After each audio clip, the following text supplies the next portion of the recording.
Here we're being asked to solve this equation on the interval from 0 to 2 pi. There are many different ways to correctly solve this equation for x.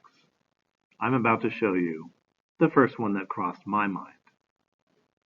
The first thing I thought of was that we have cosines and sines in the problem, and if I could get this problem to be either all cosines or all sines, I might have a better chance of isolating the trigonometric function.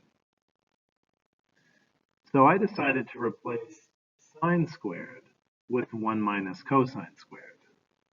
I could just as easily have done the reverse, replace cosine squared with 1 minus sine squared.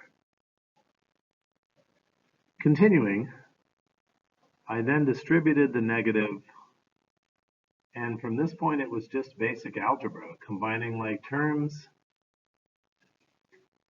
and then isolating the cosine squared. I did 2 steps in one there. And then using the radical property allowed me to solve for cosine x. So now I have the trigonometric function isolated. Oh, by the way, radical 1/2 is equivalent to radical 2 over 2 if you rationalize the denominator. You don't have to do that, but radical 2 over 2 is probably a more recognizable version of this number, and so I decided to do that for your unit circle memory's sake. Now remember, we're solving this function on the interval from 0 to 2 pi, so finding the points at which the cosine is either plus or minus radical 2 over 2 is just a matter of how well you know the unit circle.